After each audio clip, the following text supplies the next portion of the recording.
नमस्कार, स्वागत है आप सभी का एबी स्टार न्यूज में और मैं हूं आपके साथ जुबैर चौधरी। वक्त तो चला है हमारी देवभूमि का, जहां सबसे पहले बात करेंगे देहरादून में विधानसभा से निकाले गए कर्मचारियों के धरने की। आपको बता दें कि विधानसभा से निकाले गए कर्मचारियों ने विधानसभा के बाहर बैठकर धरना प्रदर्शन दिया।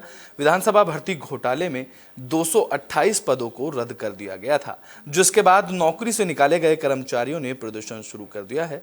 कर्मचारियों ने विधानसभा के बाहर धरना प्रदर्शन किया और इन कर्मचारियों की मांग है कि या तो इन्हें वापस से नियुक्त किया जाए या फिर उन सभी भर्तियों को भी रद्द कर दिया जाए जो 2016 से पहले हुई थी। विधानसभा से निकाले गए कर्मचारियों ने विधानसभा अध्यक्ष पर गंभीर आरोप लगाते हुए कहा है कि उन्होंने अपने पिता भुवन चंद्र खंडूरी के वक्त हुई भर्तियों को बचाने के लिए 2016 के बाद की भर्तियों को निरस्त किया है। विधानसभा से बर्खास्त हुई एक महिला कर्मचारी ने कहा कि उनके साथ अन्याय हुआ है, उनके सामने घर चलाने की समस्या खड़ी हो गई है। इस दौरान महिला के आंसू भी छलक पड़े।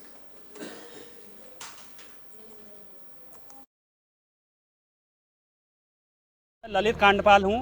आप लोग यहाँ पे आज प्रदर्शन कर रहे हैं लगातार। ये 23 सितंबर 2022 को हम लोगों को डीके कोटिया जो समिति जांच समिति थी उसमें हमको बाहर किया हुआ है, जबकि अवैध भर्तियां बैकडोर भर्तियां 2001 से 22 तक हुई हैं और कोर्ट में भी जो है हमारे खिलाफ काउंटर एफिडेविट में मैडम ने साफ साफ लिख के दिया है कि 2001 से 22 तक सारी बैकडोर भर्तियां हैं, नियम विरुद्ध हैं, अवैध नियुक्तियां हैं। तो आखिर ये कार्रवाई, ये बीमारी जड़ से साफ क्यों नहीं हो रही? हमें न्याय चाहिए, अन्याय नहीं चाहिए। ये पूरी जांच पूरे बाहर होने चाहिए। हम ये नहीं कह रहे हैं, क्योंकि मैं भी एक गरीब घर से हूँ और मेरे माँ बाप नहीं हैं। मुझे 16 साल हो गए यहाँ पे और मेरे घर में मकान भी नहीं है। अब जाएँ तो इस आधी उम्र में हम कहाँ जाएँ? और पूरा न्याय चाहिए सर। में आगे स्टेप क्या है? आगे स्टेप ये धरना चलते रहेगा और पूरे एक एक जनमानस को पूरा पता चलेगा कि अवैध भर्तियाँ हैं, पूरी अवैध भर्तियाँ। हम भी अवैध हैं, पूरी विधानसभा अवैध है। अपना प्रदर्शन है और विधानसभा से ये 228 लोगों को बाहर का रास्ता दिखाया है। क्या आगे की रणनीति है और किस प्रकार से इसको लड़ेंगे? भर्तियों से संबंध में जो कोटिया कमेटी ने जांच रिपोर्ट दी थी, उसने कहा था कि राज्य बनने से लेकर के उससे पहले से लेकर के अब तक की जितनी भी भर्तियां हैं, सारी की सारी भर्तियां अवैध हैं और सारी निरस्त होने योग्य हैं। लेकिन रितु खंडूरी ने जानबूझ करके अपने पिता के समय की और भाजपा के कार्यकाल की हुई भर्तियों को बचाने के लिए सिर्फ और सिर्फ 228 पदों को ही बाहर किया है। हमारी ये मांग है कि जब आपकी जांच कमेटी ने कहा है कि सारी भर्तियां अवैध हैं, तो आप सबके खिलाफ कार्रवाई कीजिए। लेकिन अगर आप ये भेदभावपूर्ण कार्रवाई करेंगी तो ये मंजूर नहीं है। हम सरकार की ईंट से ईंट बजा देंगे। और दूसरी बात है कि जिन लोगों ने भर्तियां की हैं, जब कुंजवाल कह चुके हैं कि हमारे खिलाफ कार्रवाई करो, यशपाल आर्य कह चुके हैं कि मेरे कार्यकाल की भी जांच करो, तो आखिर रितु खंडूरी किनके कार्यकाल की भर्तियों को बचा रही हैं? सीधी सी बात है कि प्रेमचंद अग्रवाल के टाइम की भर्तियों को और अपने पिता के टाइम की भर्तियों को बचा रही हैं। इस पे कार्रवाई होनी चाहिए, नहीं तो फिर हम लोग इस बात को, इस तरीके के भेदभाव को कतई मंजूर नहीं करेंगे। इसके खिलाफ किसी हद तक भी जाना पड़ेगा, हम लोग जाएंगे।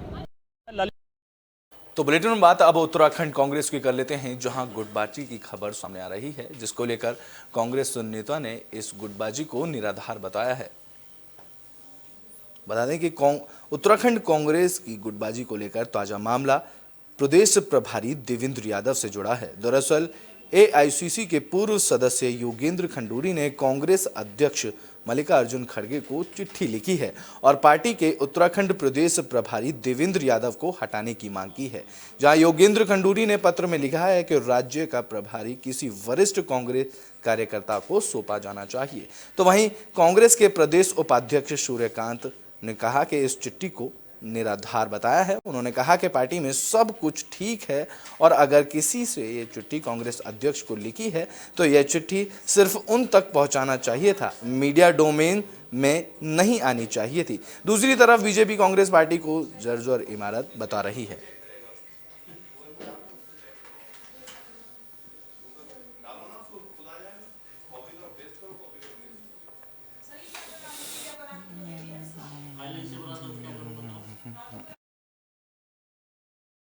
पूरी पार्टी एक है और पूरी पार्टी ताकत के साथ राहुल गांधी जी की जो सबसे बड़ी ऐतिहासिक यात्रा चल रही है, उस ऐतिहासिक यात्रा के साथ अपनी सद्भावनाएं जोड़ने के लिए, और जो उसका मैसेज है आज हर एक कांग्रेस कार्यकर्ता का, जो अपने को सच्चा कांग्रेसी कहता है, उसका सबसे पहला कर्तव्य है कि राहुल गांधी जो इतने बड़े महायज्ञ को कर रहे हैं उसमें अपनी आहुति डालें।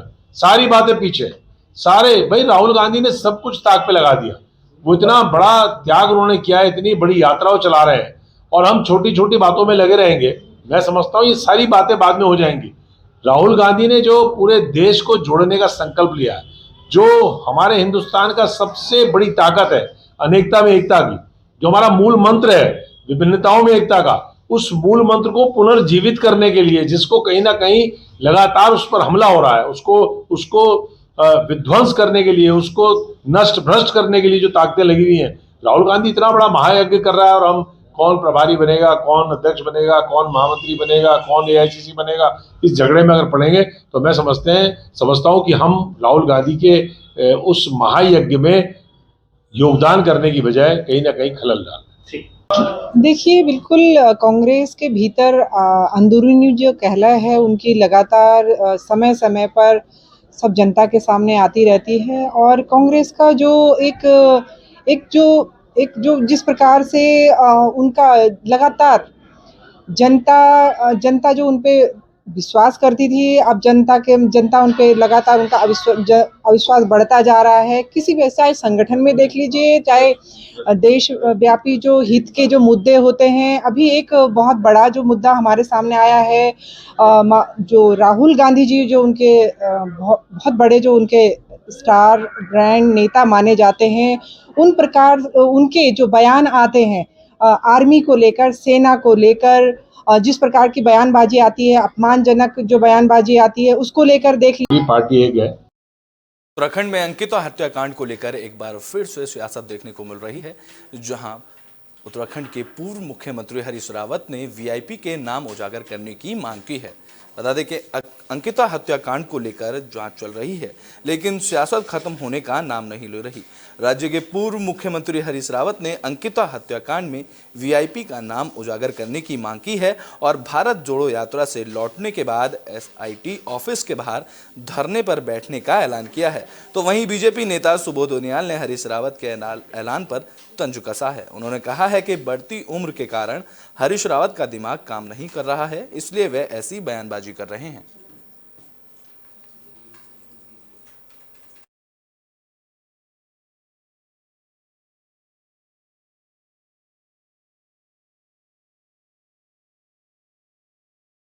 माननीय मंत्री जी, एक तो इस तरीके से हरीश रावत जी का बयान आया है कि वो एसआईटी के बाहर धरने पर बैठेंगे अंकिता हत्याकांड को, कि जिस तरीके से मामले निकल के। अच्छी बात है कि इस उम्र की इस दहलीज में जब लोगों के दिमाग काम नहीं करते, रावत जी इस तरह के काम कर रहे हैं, अच्छी बात है।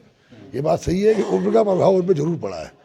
अंकिता हत्याकांड में सरकार ने जिस मुस्तैदी से काम किया, तत्काल गिरफ्तारी की गई, बॉडी को रिकवर किया गया।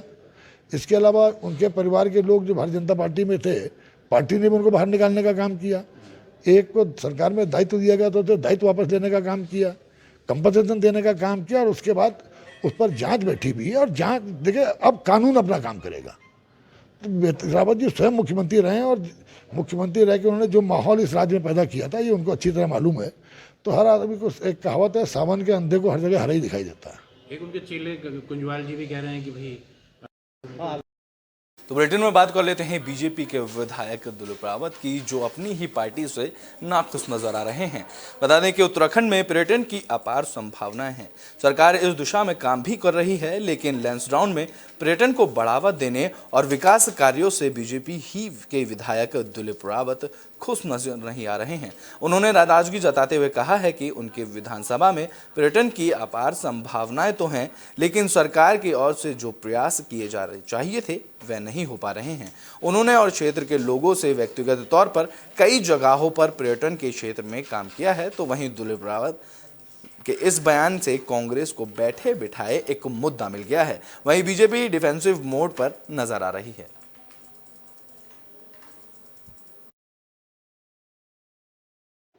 जब से हमारा उत्तराखंड प्रदेश की स्थापना हुई, उसके बाद एकदम से जो है लैंसडाउन एक नया पर्यटक स्थल के रूप में सामने आया, और लेकिन हमने कई बार प्रयास किए हैं। सरकार की तरफ से जो गंभीरता दिखानी चाहिए थी एक पर्यटक क्षेत्र के विकास के लिए, वो नहीं हो पाई है। वास्तव में मैं स्वीकार करता हूं, लेकिन मैं अपने व्यक्तिगत प्रयास से और लोगों के सहयोग से हम 2-3 स्पॉट वहां जो है तैयार कर रहे हैं, ताकि लोगों को यहाँ मनोरंजन हो सके और दर्शनीय स्थल दिख सके। 2 बार 3 बार से आप देखिए, मैं तो लगातार इस बात को कह रही हूं कि 11 सालों में लैंसडाउन के अंदर कुछ भी काम नहीं किया गया है। और देखिए, आज अगर दिलीप रावत जी इस बात को मानते हैं और स्वीकार करते हैं तो मैं सोचती हूँ उनकी सद्बुद्धि है। और सद्बुद्धि आई है तो अब उनको राजनीतिक रूप से भी संन्यास ले लेना चाहिए। जब वो खुद कह रहे हैं कि 11 साल में मैं कुछ नहीं कर पाया, तो अब सोचिए कि उत्तराखंड की जनता के साथ, लैंसडाउन की जनता के साथ कितना अन्याय होगा, कितना झूठ उनसे कितने सालों तक बोला जाएगा। अब सच में वाकई ये समय आ गया है कि अब वो जब इस चीज पर मान गए हैं, मुझे नहीं लगता जो व्यक्ति 11 साल में किसी क्षेत्र के अंदर कुछ नहीं कर पाए हो वो आगे भी कुछ नहीं करने वाले। तो अब उनको नैतिकता के आधार पे भी और उनको इसमें आत्मचिंतन करते हुए भी राजनीतिक संन्यास लेना चाहिए। विधायक सवाल उठा रहे हैं। दिलीप रावत जी और विकास चाहते हैं, ये एक विधायक के नाते अपने पर्यटन मंत्री से प्रश्न करना, उनसे और आश्वस्त रहना, ये उनका अधिकार है। सर, एक लास्ट जब तो ब्रिटेन में बात अब देहरादून की कर लेते हैं, जहां सीएम पुष्कर सिंह धामी ने प्रिंसिपल एंड टीचर्स कार्यक्रम में शिरकत की। सीएम पुष्कर सिंह धामी ने international conference of principal and teachers कार्यक्रम में शिरकत की। कार्यक्रम का आयोजन पेस्टल वीड स्कूल में प्रिंसिपल प्रोग्रेसिव स्कूल्स एसोसिएशन ने किया। इस दौरान सीएम धामी ने शिक्षकों को सम्मानित किया, जहां सीएम धामी ने कहा कि शिक्षकों की समाज के निर्माण में अहम भूमिका होती है। माँ बाप के बाद शिक्षकों पर बच्चों का भविष्य बनाने की जिम्मेदारी होती है।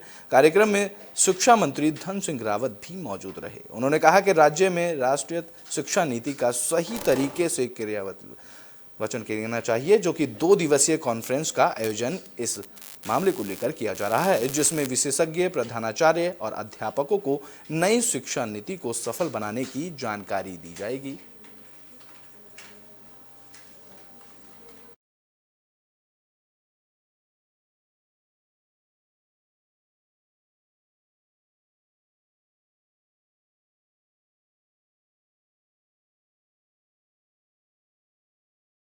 तो एक तरफ शिक्षा मंत्री नई शिक्षा नीति लागू करने की बात कर रहे हैं, तो वहीं मैंगलोर के महिला कॉलेज की हालत जर्जर नजर आ रही है। बता दें कि सरकार शिक्षा के मुद्दे पर एक्टिव नजर आ रही है। नई शिक्षा नीति को सफल बनाने की दिशा में भी काम हो रहा है। साथ ही साथ बेटी बचाओ बेटी पढ़ाओ का नारा भी दिया जा रहा है। लेकिन मैंगलोर में बेटियों के उज्जवल भविष्य के लिए जो महिला डिग्री कॉलेज बनाया गया था वह खंडर बनता जा रहा है। मैंगलोर में शिखर में बेटियों को उच्च शिक्षा मिल सके, इसके लिए 6 साल पहले करीब 3 करोड़ रुपए की लागत से ये महिला डिग्री कॉलेज बनाया गया था। लेकिन 6 साल बाद भी यहाँ पढ़ाई सुचारू रूप से शुरू नहीं हो सकी है और ना ही विभागीय अधिकारी इस ओर ध्यान देते नजर आ रहे हैं।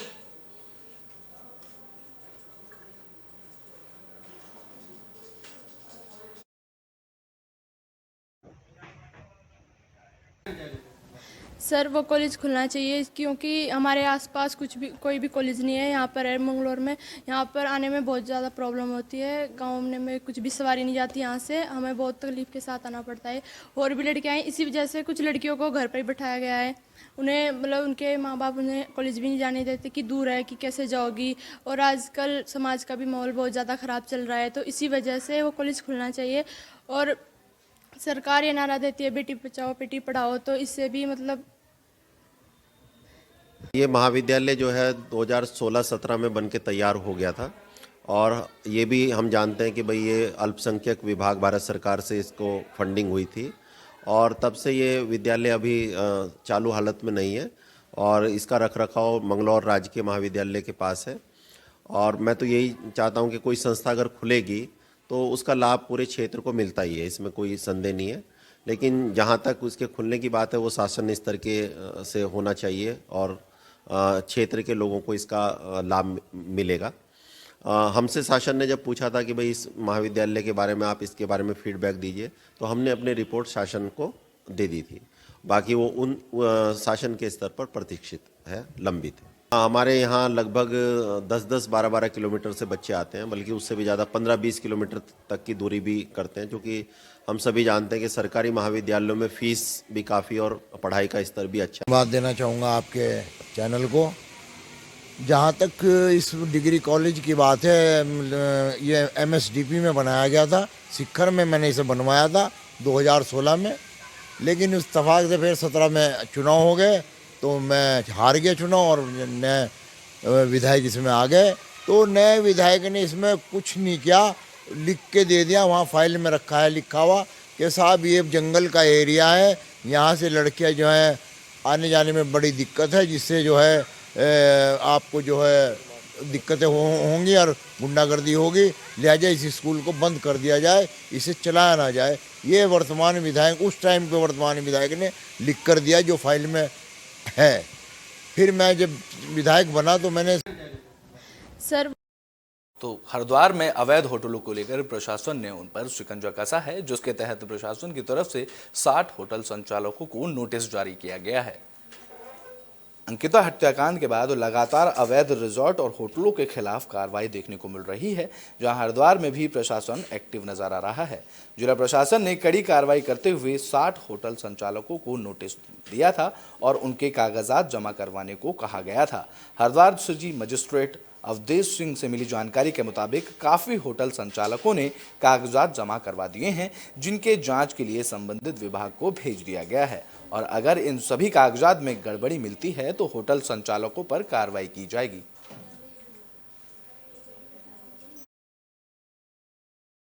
60 होटलों को जो है पूरे हरिद्वार शहर में अभी तक नोटिस दिए गए हैं। जो नोटिस प्राप्त होने के पश्चात जितने भी होटल संचालक थे वो लगभग 2-3 को छोड़ करके सभी उपस्थित हुए और उन्होंने अपने अभिलेख प्रस्तुत किए। उन अभिलेखों को संबंधित डिपार्टमेंट को प्रेषित कर दिया गया है, जैसे HRDO को सचिव साहब को भेजा गया है और उसमें लिखा गया कि यदि आपका मैप जो है पास है, जो भी मैप लगाए थे कुछ में मैप नहीं लगे थे, तो यदि मैप लगा है तो सही है या फिर इसमें मैप नहीं लगा है उस पर कार्रवाई के लिए लिखा गया है।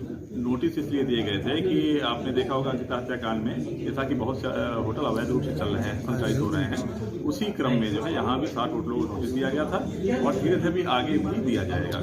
नहीं, ये तो जब भी शुरू किया जाएगा तो कुछ धीरे धीरे करके ही होता है, तो 60 होटलों को दिया गया, आगे भविष्य में भी दिया जाएगा अन्य होटलों को। आगे इसमें जैसे HRDA का नक्शा नहीं पास होगा तो HRDA जो भी विधिक कार्रवाई होती है नक्शा पास न करने पर तो विधिक कार्रवाई की जाएगी और हमें अवगत कराया जाएगा। सभी संबंधित विभागों को जैसे HRDA, तहसीलदार को प्रेषित किया गया, विद्युत, पेयजल और आपके फायर सबको प्रेषित किया गया है। 60 होटल। बुलेटिन में बात अब कोटद्वार की कर लेते हैं, जहां उत्तराखंड महिला आयोग के अध्यक्ष कुसुम कंडवाल ने बयान दिया है। उत्तराखंड में महिला अपराध पर अंकुश लगाने के लिए राज्य महिला आयोग भी एक्टिव नजर आ रहा है। राज्य महिला आयोग के अध्यक्ष कुसुम कंडवाल ने पुलिस से महिलाओं से जुड़े अपराधों को गंभीरता से लेने के निर्देश दिए हैं। कुसुम कंडवाल ने कहा है कि कुछ महिलाएं इतनी कमजोर होती हैं कि वह अपनी शिकायतें लेकर थाने नहीं जा सकती हैं। ऐसी महिलाओं की शिकायत पुलिस को उनके घर जाकर सुननी चाहिए ताकि उन्हें न्याय मिल सके।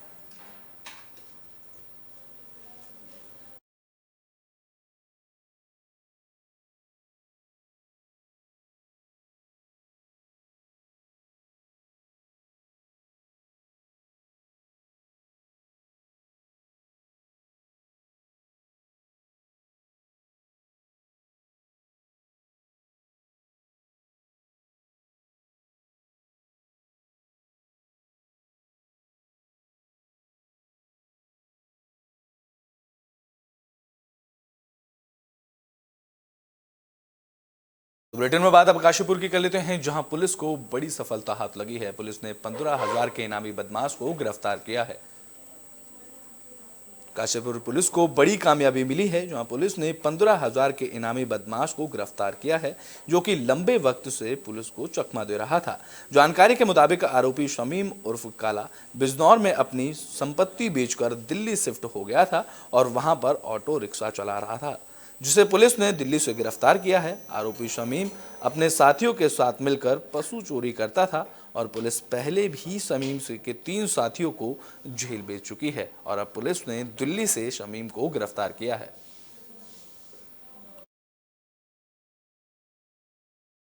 डीजीपी महोदय के आदेश के क्रम में एसएसपी महोदय द्वारा यूडीएन जो भी जनपद के वांछित इनामी हैं उनके लिए टीमें अलग अलग बनाई गई हैं। इसी क्रम में आज पुलिस को एक और सफलता मिली है। यह शमीम उर्फ काला नाम का व्यक्ति है, जो कि पशु चोरी में भिन्न भिन्न मुकदमों में हमारे वहाँ पंजीकृत रहा।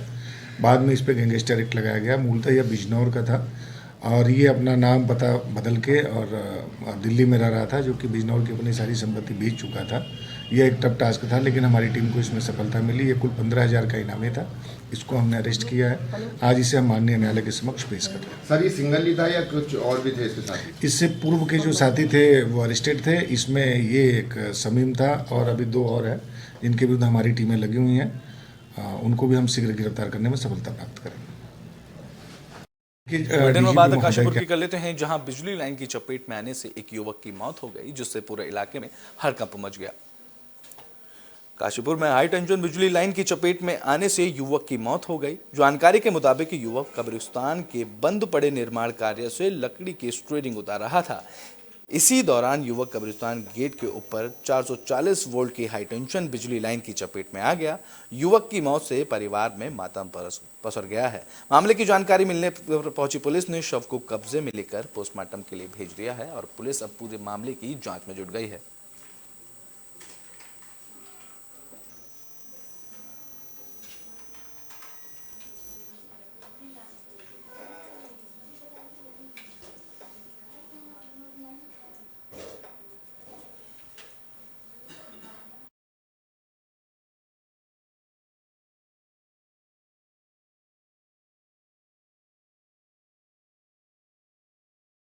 तो बुलेटिन में बात पौड़ी की कर लेते हैं, जहां बिजली कर्मचारी बिजली के खंभे से गिरकर घायल हो गया। पौड़ी जिले में बिजली विभाग का संविदा कर्मचारी बिजली के खंभे से गिर गया। यह मामला कलजी खाल के कढ़ू गांव का बताया जा रहा है। जानकारी के मुताबिक घायल कर्मचारी मुकेश सिंह सब स्टेशन में काम करता था, जिसे एम्बुलेंस के जरिए सामुदायिक स्वास्थ्य केंद्र लाया गया, जहां प्राथमिक उपचार के बाद बिजली कर्मचारी को जिला अस्पताल के लिए रेफर कर दिया गया। बताया जा रहा है कि बिजली पोल पर जर्जर हालत में चलते काम करते हुए यह हादसा हुआ था।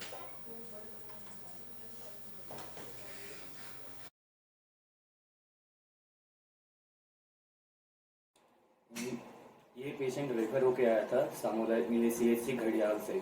करीब 7 बजे हमारे यहाँ इमरजेंसी में आया और इसे हिस्ट्री थी पोल, मतलब जो बिजली का पोल होता है उससे गिरने की, करंट लगने की नहीं, बिजली के पोल से ये गिरे थे।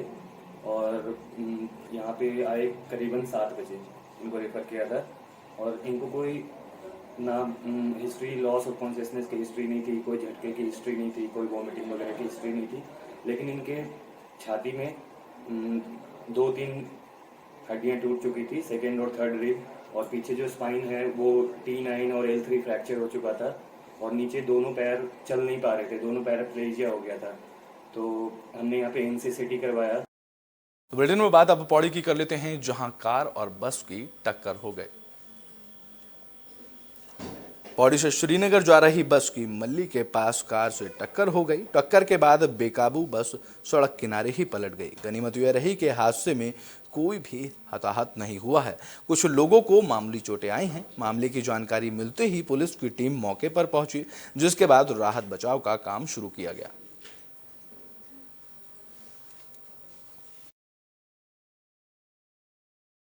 घटना पौड़ी से श्रीनगर बस जा रही थी, जिसमें जो पेपर देने वाले बच्चे थे आज पुलिस के, और साथ साथ जो है उसमें कुछ सवारियां भी थी।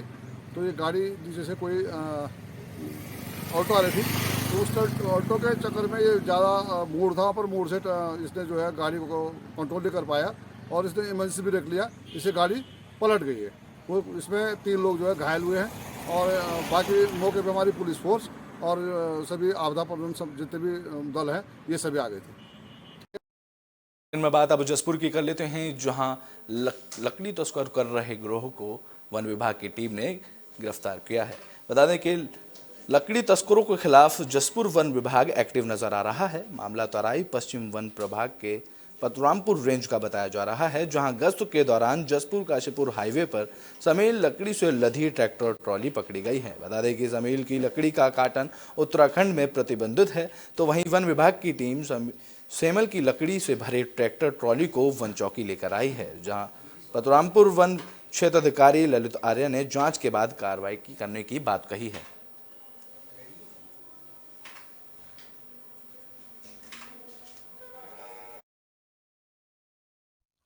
अवैध पातन के विरुद्ध चलाए गए अभियान में हमारा स्टाफ गश्त पर था।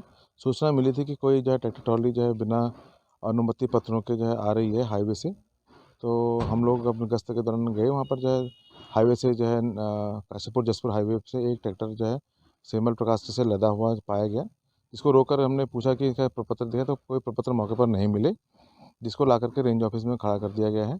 आगे की कार्रवाई जो है जाँच जारी है कि कहाँ से लिखा है। इसमें श्यामल प्रकाश जो है हमारे उत्तराखंड में प्रतिबंधित है, जबकि उत्तर प्रदेश में शायद ये छूट प्रजाति में है। हमारी देवभूमि में अभी के लिए बस इतना ही। देश और दुनिया की तमाम खबरों के लिए देखते रहें एबी स्टार न्यूज़।